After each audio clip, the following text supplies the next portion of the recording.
일본에서 만화의 신으로 추앙받는 데즈카 오사무. 그는 철화나톰, 정글대제 레오, 불새 등의 작품으로 한국은 물론 세계적으로도 널리 알려져 있습니다. 데즈카 오사무 만화 전집은 총 400권에 달할 정도로 엄청난 볼륨을 자랑하는데요. 이 전집에 들어가지 못한 만화가 있습니다. 그 만화는 나중에 문고판으로 새로 꾸며진 전집에도 들어가지 못했습니다. 1970년 썬데이 마이니치에 게재된 단편 긴 땅굴이 그것입니다. 이 작품은 데즈카가 유일하게 제일조선인을 다룬 만화입니다. 만화는 어떤 회사의 전무가 부하 직원들과 함께 회식을 끝내고 도쿄 긴자의 밤거리를 즐겁게 걷는 장면에서 시작합니다. 부하 직원들은 전무에게 2차로 조선 요리집에 가서 야끼니쿠를 먹자고 합니다. 그런데 조선이라는 말을 들은 전무의 상태가 이상합니다. 전무의 머릿속에 땅굴의 이미지가 떠오르더니 현기증을 일으킵니다. 그는 실은 일제시대의 강제 동원으로 끌려와 땅굴에서 일했던 조선인이었습니다. 땅굴에서의 노동은 지옥보다도 끔찍한 것이었습니다. 극한의 폭력에 노출되었던 그에게 당시의 기억은 강렬한 트라우마로 남았습니다.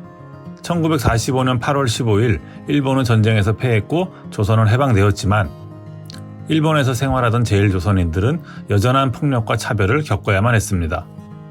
긴 땅굴의 주인공 조 씨는 제일조선인에 대한 폭력과 차별이 만연하는 일본 사회에서 살아남기 위해 과거의 트라우마를 가슴 깊은 곳에 묻어두고 살아갔고 이른바 일본인 남성으로서 사회적 성공을 거두게 됩니다.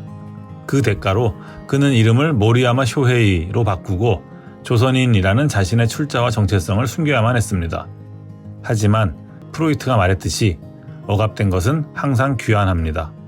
그는 일상에서 조선을 떠올릴 때마다 견디기 힘들 정도의 정신적 고통을 겪습니다. 그런 와중에 그의 일상과 삶을 송두리째 뒤흔드는 일이 발생합니다. 일본에 있는 어머니를 찾아 북한에서 밀항한 청년 김문진이 그를 찾아온 것입니다. 조 씨는 그토록 지우고 싶은 조선을 떠올리게 하는 그가 마음에 들지 않았지만 어쩔 수 없이 집에 들이게 됩니다. 그리고 조 씨의 딸 아사코와 김문진은 사랑에 빠집니다. 아사코는 김문진을 도와 그의 어머니를 찾게 됩니다. 하지만 어머니를 눈앞에 두고 형사로부터 도망치던 두 사람은 그만 교통사고로 목숨을 잃습니다. 이 끔찍한 비극 앞에서도 조 씨는 남은 가족과 일상을 지키기 위해 죽은 딸이 친구의 딸이라고 거짓말을 합니다. 실은 조선인이라는 사실이 들키면 그동안 구축한 일본인으로서 성공한 삶이라는 거짓이 무너지기 때문입니다. 그리고 이러한 아버지의 모습에 실망한 아들은 조선학교에 들어가겠다고 합니다. 조선학교에서 조선어와 조선의 역사를 배우던 아들은 어느 날 조선인이라는 이유만으로 일본의 불량패들에게 집단 린치를 당하고 심각한 중태에 빠집니다.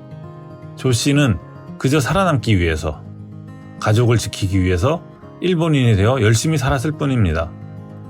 하지만 결국 제일조선인에 대한 일본 사회의 폭력과 차별은 그의 삶을 완전히 파괴합니다. 이제 조 씨는 자신이 조선인이라는 사실을 직시하고 일본 사회에 분노하기 시작합니다. 분노한 그는 앞으로 어떤 길을 걷게 될까요? 데즈카는 당시 신문에 게재한 논설을 통해 입으로는 민주주의를 말하면서도 조선인에 대한 탄압을 멈추지 않는 일본을 비판했습니다. 일본 사람들은 만화 긴 땅굴의 충격에서 도망치기 위해 이 작품을 그야말로 기억의 땅굴 속에 묻어버렸습니다. 만화 긴 땅굴이 다시 빛을 볼 날이 오기를 기다립니다.